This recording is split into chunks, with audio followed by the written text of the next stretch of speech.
Bonsoir à tous et bienvenue sur RTI 1 en titre de ce dernier journal. La Côte d'Ivoire va renforcer sa coopération agroalimentaire avec le Royaume du Maroc, une coopération qui consistera à exporter des produits ivoiriens vers le Maroc et vice-versa. Mercredi à la primature, le chef du gouvernement a échangé avec le groupe marocain Import-Export. Quelques 5 millions de personnes, soit 20% de la population vivante en Côte d'Ivoire, seront vaccinées dès avril prochain contre le nouveau coronavirus. Une opération rendue possible grâce à l'adhésion de la Côte d'Ivoire au dispositif mondial COVAX. Le personnel médical en première ligne sera vacciné en priorité.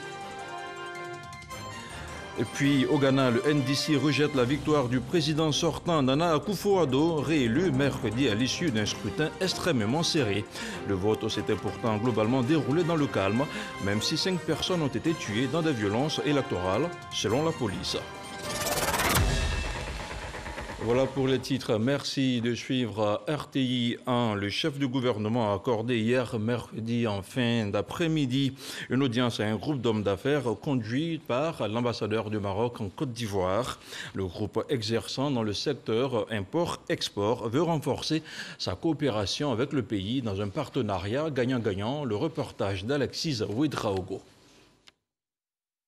Le Maroc veut renforcer sa coopération dans le domaine agroalimentaire avec la Côte d'Ivoire. Mercredi, à la tête d'une forte délégation d'hommes d'affaires, son ambassadeur l'a indiqué au chef du gouvernement, Ahmed Bakayoko.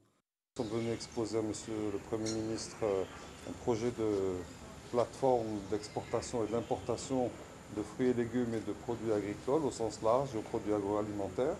Nous sommes aujourd'hui très confiants de la réalisation prochaine de ce projet qui permettra une exportation de produits ivoiriens vers le Maroc et vers le monde entier, car le promoteur de ce projet ou le porteur de ce projet est la plateforme Tangemet, qui est le port le plus important d'Afrique, donc qui permettra l'exportation des produits ivoiriens vers 180 destinations potentielles à travers le monde. L'ambassadeur du Maroc a également assuré de la disponibilité du Royaume à booster l'exportation de certains produits agricoles ivoiriens, notamment la banane, la papaye et l'ananas. Il a noté que tout serait mis en œuvre en vue de faciliter l'accès des produits ivoiriens au marché marocain dans le cadre d'un partenariat gagnant-gagnant.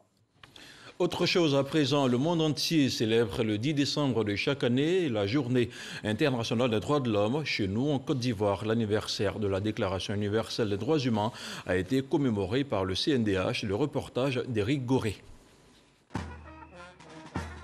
La place Figayo, place légendaire de la commune de Yopougon, vit au rythme de la célébration des droits de l'homme ce jeudi 10 décembre.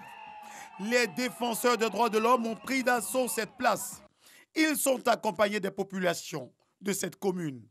Objectif, faire la promotion des droits de l'homme en cette journée internationale des droits de l'homme. Namizata Sangaré, président du Conseil national des droits de l'homme, a invité toutes les populations au civisme et au respect des droits de l'homme.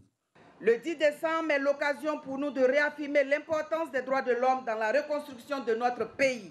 Nous encourageons le gouvernement à poursuivre ses efforts dans la mise en œuvre des droits contenus dans la DUDH et explicités dans la Constitution ivoirienne. Mais l'État n'est pas le seul protecteur des droits de l'homme. Les droits de l'homme commencent près de chez soi. Si chacun ne fait pas preuve de civisme nécessaire pour qu'il soit respecté dans son entourage, il ne faut pas s'attendre à des progrès à l'échelle mondiale. Lui emboîtant le pas, Aimé Zébeyou, secrétaire d'État, représentant le Premier ministre Ahmed Bakayoko, a noté l'engagement du gouvernement de Côte d'Ivoire à œuvrer pour l'amélioration des droits de l'homme en Côte d'Ivoire. Il faut poursuivre les actions d'éducation pour faire progresser les droits de l'homme dans notre cher pays. Chacun doit s'imprégner et s'approprier les notions de droits de l'homme pour une meilleure régulation de la vie en société. Cette célébration a pris des allures festives.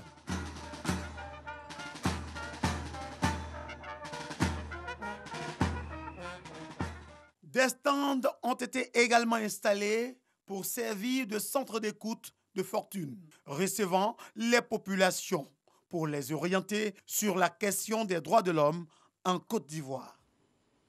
On continue à parler de droits de l'homme. Toujours ce jeudi, la 5e édition du Prix national des droits de l'homme s'est tenue à la primature sur initiative du Conseil national des droits de l'homme, CNDH. La cérémonie aura permis de récompenser les organisations de la société civile qui se sont distinguées à travers des approches innovantes auprès des communautés à la base. Et puis après la remise de son rapport d'activité 2019 au chef de l'État, le Conseil national des droits de l'homme, CNDH, était mardi dernier devant les députés pour sa présentation et sa remise officielle. Face aux parlementaires, toutes les actions menées par l'autorité administrative indépendante ont été déclinées par sa présidente Namizata Sangaré, une présentation suivie par Moussa Konaté. La participation des femmes dans les sphères de décision, l'accès à la santé et à l'éducation, la sécurité et la protection sociale, les violences subies par la gente féminine. Quelques thématiques contenues dans le rapport annuel 2019 sur l'état des droits de l'homme en Côte d'Ivoire, présenté à l'hémicycle par la présidente du Conseil national des droits de l'homme. Au titre de la liberté d'expression, le rapport 2019 du CNDH note avec regret la résurgence des violences verbales à l'incitation à la haine entre divers acteurs politiques, ainsi que la publication de données à caractère personnel, sans aucune autorisation préalable via les réseaux sociaux. Ces agissements portent atteinte à l'ordre public et tendent à fragiliser la cohésion sociale et la paix sociale.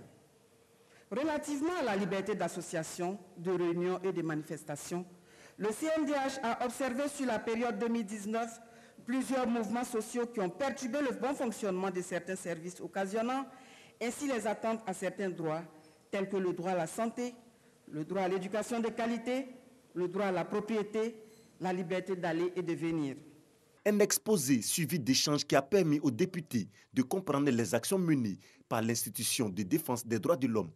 Le Conseil nous a fourni beaucoup d'informations qui permettront effectivement à la représentation nationale de jouer son rôle de contrôleur de l'action gouvernementale. La présentation du rapport annuel sur l'état des droits de l'homme en Côte d'Ivoire est conforme à la loi portant création, organisation et fonctionnement du Conseil national des droits de l'homme. Le rapport annuel 2019 a donc été officiellement remis à l'Assemblée nationale. Autre chose à présent, après son adoption par les membres de l'hémicycle, le budget national estimé à 8 398 milliards de francs CFA au titre de l'année 2021 va être soumis au Sénat. Les ministres sont appelés à exposer individuellement sur le contenu devant les sénateurs. Depuis Yamoussoukro, la correspondance de Kader Sogodogo. Il a en charge le ministère du budget et du portefeuille de l'État.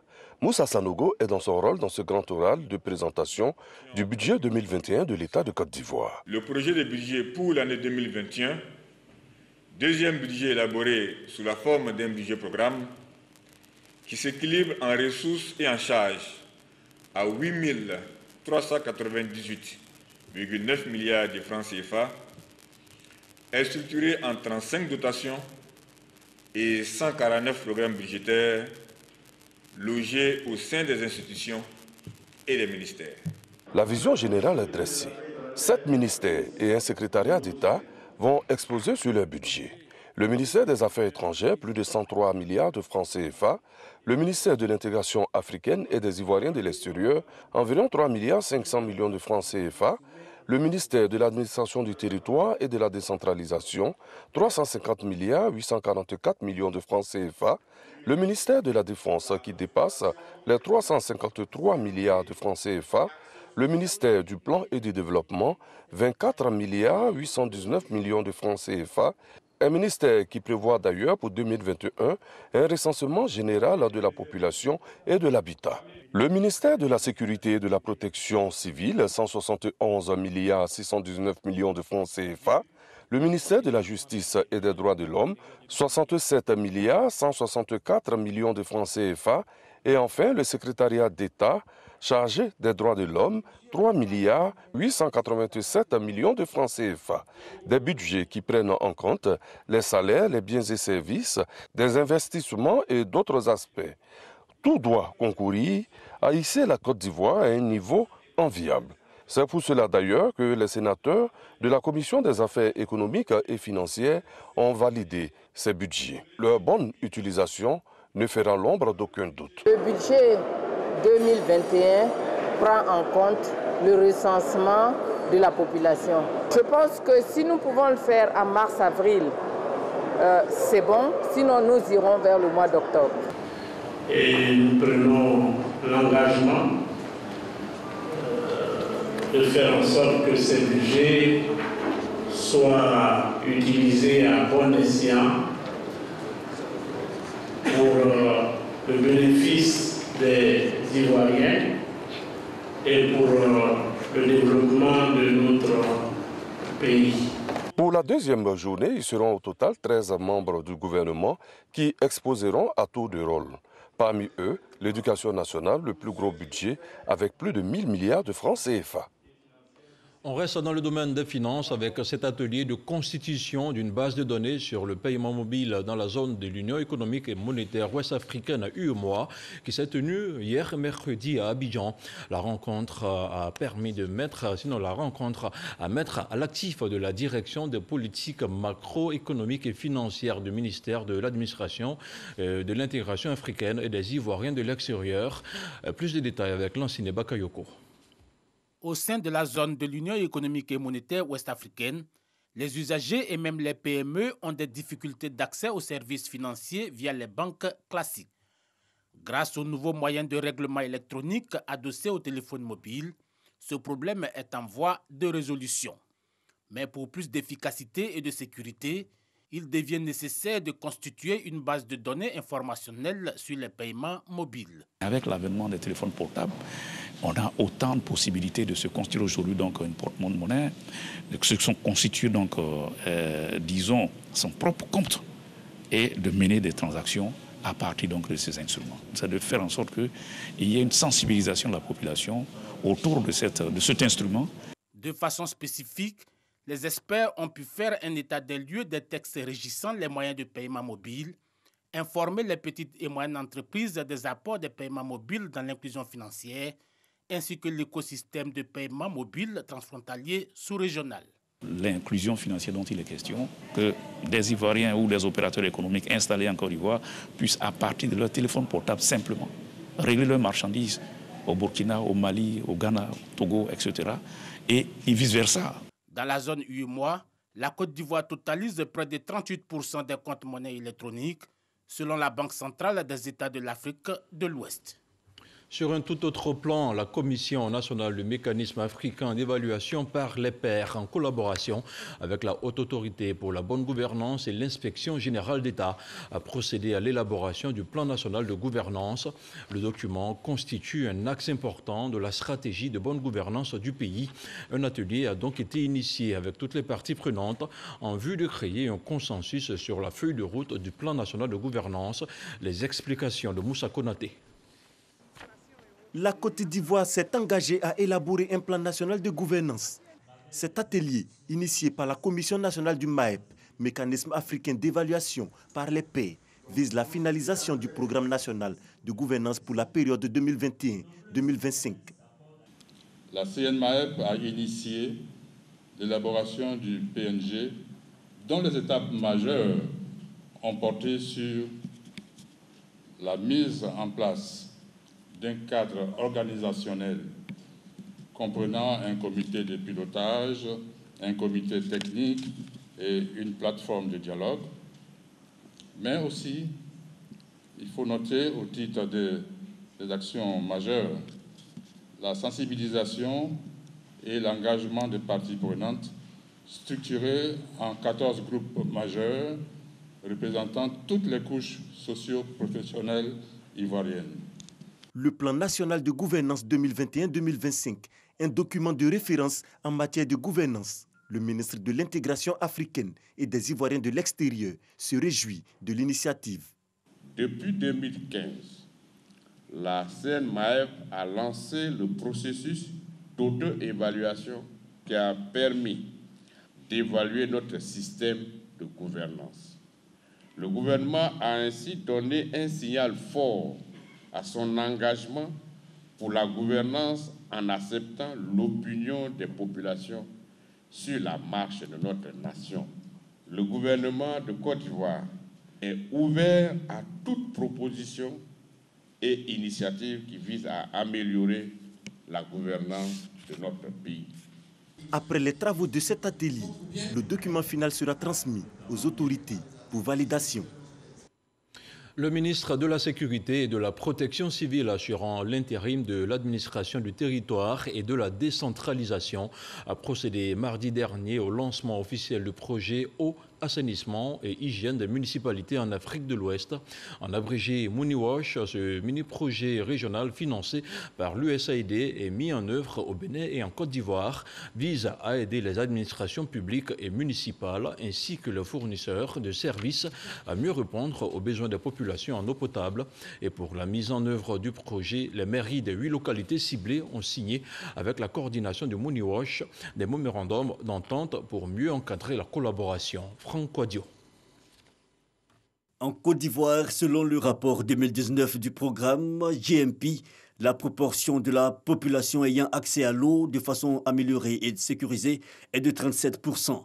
Le projet régional MONIWASH, financé par l'USAID, veut justement accompagner les efforts des États en matière de gouvernance publique et locale à répondre aux besoins des populations en approvisionnement en eau potable. L'objectif de l'USAID à travers ce projet est d'aider les municipalités, les directions, les agences de l'État, les services publics, les prestataires de services à répondre aux besoins essentiels des populations, y compris des populations pauvres et mal desservies, vivant dans les zones urbaines et périurbaines de 16 communes, 8 communes en Côte d'Ivoire et 8 communes au Bénin. Il s'agit d'appui technique en expertise, donc ce n'est pas une fourniture d'équipement.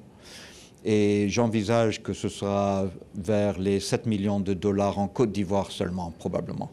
Impliquer davantage les autorités locales dans les politiques globales d'assainissement et de desserte en eau potable, un autre défi du projet MONIWASH, les ministres de l'hydraulique et de l'assainissement, au nom du gouvernement réaffirmant l'engagement des autorités ivoiriennes, le projet aidera à la réalisation des objectifs nationaux. Je voudrais saisir l'opportunité de cette tribune pour inviter les administrateurs, les maires des 8 municipalités bénéficiaires, les fournisseurs de services privés à s'approprier cette activité dont les leçons apprises pourront être partagées à l'échelle nationale. Le gouvernement ivoirien s'est fixé pour objectif de porter le taux de desserte en eau potable à au moins 95% à l'horizon 2025, avec pour perspective d'investir près de 1320 milliards de francs CFA dans le secteur. Vagondo Diomandé, ministre de la Sécurité et intérimaire au niveau de l'administration du territoire, a procédé à l'ouverture officielle du projet. L'année 2019 a été décrétée par le gouvernement année du social. Donc c'est l'appui, le soutien justement à ce programme-là qui vient se concrétiser aujourd'hui par cet accompagnement dont nous bénéficions. Cela veut dire que tout ce que nous faisons est bien vu par nos partenaires au développement. Point d'orgue, la signature des mémorandums d'entente entre les maires des 8 communes cibles et le projet MONIWASH. Notons que ce projet régional durera 5 ans de 2019 à 2024. Et c'est une première dans la vie de l'institution depuis sa création. 28 agents de la Haute Autorité de la Communication Audiovisuelle ACA ont prêté serment mercredi au Palais de la Justice au Plateau. Cet acte qui fait d'eux des officiers de police judiciaire vient renforcer leur pouvoir de travail sur le terrain dans l'exercice de leurs fonctions. On en parle avec Issa Chonayo. Par cette prestation, 28 agents de la ACA, Haute Autorité de la Communication Audiovisuelle, sont désormais des officiers de la police judiciaire. À ce titre, ils sont habilités à faire des saisines sur le terrain sans passer par les huissiers de justice, comme c'était le cas par le passé. Votre mission est capitale pour le plein épanouissement de cette liberté de la communication audiovisuelle. Il s'agit pour vous de mettre fin à des situations illégales susceptibles de troubler l'ordre public. C'est une grande première au niveau de l'institution, d'où la satisfaction des agents de la ACA. De par cette action, nous prenons grandement conscience de la grande tâche qui nous attend, qui est la régulation du secteur de la communication audiovisuelle un secteur qui est complexe et qui est en constante mutation. Et dans le cadre de nos fonctions, de notre mission, justement, on a besoin parfois de recourir à la force publique. Et ce n'est pas toujours évident. Avec la célérité des opérations, et ça nous donne les moyens, en tout cas, de pouvoir faire notre travail. Ils pourront éventuellement procéder à des saisies lorsqu'une infraction est constatée dans le secteur de la communication audiovisuelle. Et à cet effet, ils dresseront des procès-verbaux qui seront transmis au président. Et en cas de besoin, lorsqu'il n'y aurait pas eu, la transaction n'aurait pas abouti avec la personne dont le matériel aurait été saisi, les procès-verbaux seront transmis au procureur de la République pour la procédure judiciaire. Le procureur des séances, Taou Marc, leur a demandé d'être des agents exemplaires pour la bonne marche de la ACA. Le gouvernement agit pour vous et vous appelle au respect des mesures barrières. On fait le point de la situation de la Covid-19 dans quelques instants.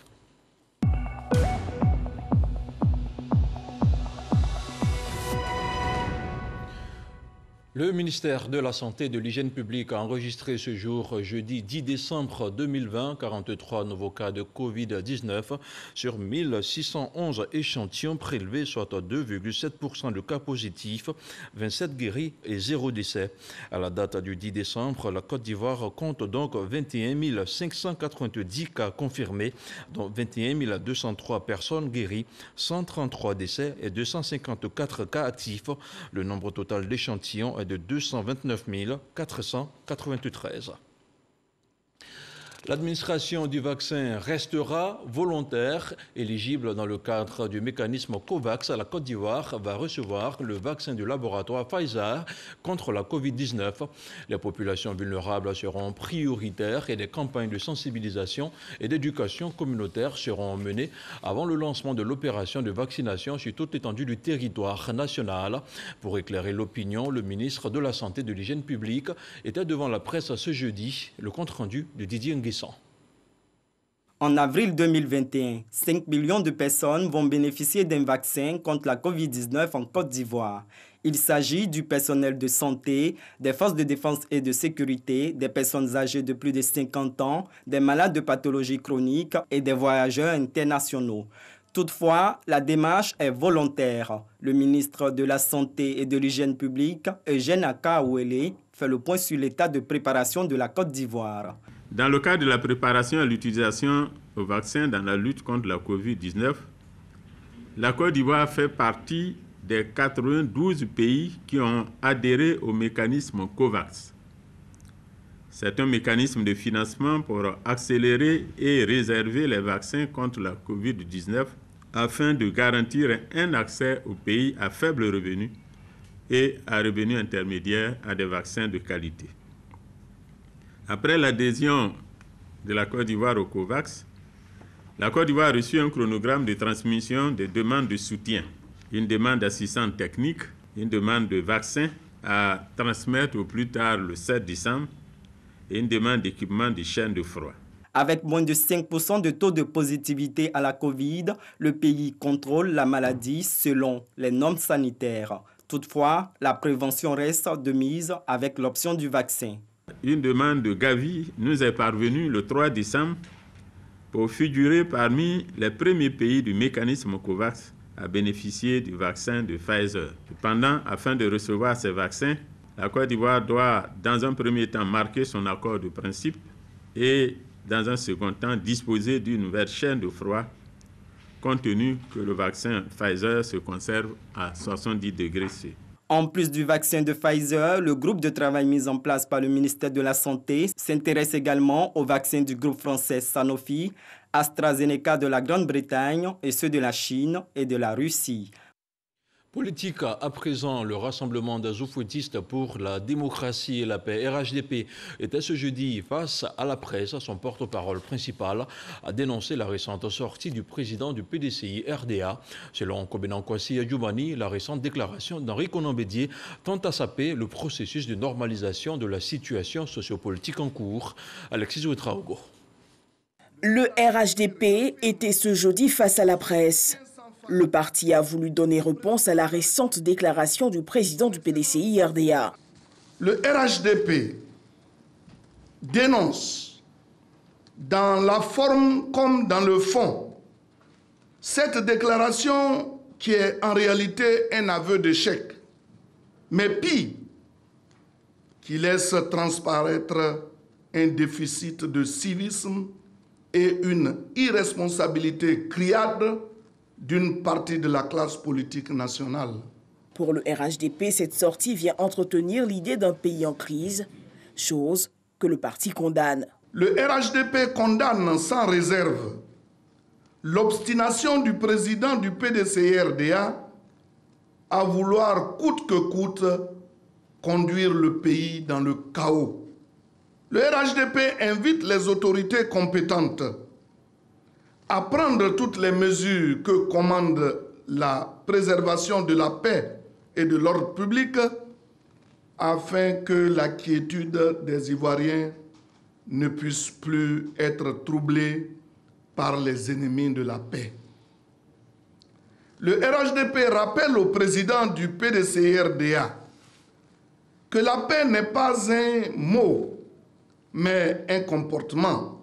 Le RHDP a pour finir invité les populations à ne pas céder à la provocation. Du sport, du football, à présent, en prélude à l'élection du président de la Confédération africaine de football, la CAF, le 12 mars prochain, le ministre des Sports, Paulin Claude Danho, a procédé à l'installation d'un comité de sages. Ce comité est composé pour la plupart d'anciennes gloires du sport, a pour but de soutenir la candidature de Jacques Anouma. Le détail de la rencontre avec Patrick Dadier. Lorsque Jacques Bernard Daniel Anouma déclare son intention de briguer la présidence de la Confédération africaine de football, le gouvernement ivoirien s'approprie le dossier. Et pour matérialiser ce soutien, ce jeudi, le ministre des Sports, Paulin Claude Danho, a procédé à l'installation d'un comité de sages composé en grande partie d'anciens patrons des sports. Son but est de faire le lobbying nécessaire afin de permettre à l'ambassadeur Anouma d'occuper les rênes de la CAF au soir du 12 mars 2021. La Côte d'Ivoire a des talents. Et ces talents, la Côte d'Ivoire veut les mettre à la disposition du monde, et particulièrement du monde sportif, dans la gouvernance de la Confédération africaine de football. Même si la tâche s'annonce difficile pour ce comité, présidé par le Premier ministre Ahmed Bakayoko, l'espoir est tout de même permis. Jamais une telle mobilisation n'a été faite autour d'un candidat déclaré. Heureux d'être encore là, nous voulons constituer le socle national pour l'élection de notre compatriote à la tête de la CAF. Il faut un appui diplomatique et c'est cet appui diplomatique que nous sommes chargés de lui apporter, d'apporter à sa candidature. Et c'est avec beaucoup de fierté, beaucoup d'honneur que nous allons nous mettre à son service. Le comité des sages compte une dizaine de personnes, dont le ministre Laurent Donafologo, qui fait office de doyen des personnes sollicitées, mais qui est aussi, rappelons-le, le père du sursaut national. Dans l'actualité internationale, à l'issue d'un scrutin extrêmement serré, le président ghanéen Nana Akufo-Addo a été réélu avec 51,59% des voix face à son adversaire politique historique John Mahama, qu'il affrontait pour la troisième fois. Ce dernier chef de file de l'opposition conteste les chiffres du scrutin et envisage de faire appel. Les preuves accablantes disponibles nous empêchent d'accepter cette conclusion fallacieuse et précipitée, a déclaré Haruna Idrissou, un parlementaire du NDC, après l'annonce par la commission électorale. Et puis sur le vieux continent, la sortie du Royaume-Uni du marché unique et de l'union douanière approche à grands pas et il n'y a toujours pas d'accord post-Brexit signé sur la table. 3 dossiers bloquent la discussion. La présidente de la Commission européenne et le Premier ministre britannique Boris Johnson ont tenté de trouver un terrain d'entente lors d'un dîner de travail hier mercredi à Bruxelles.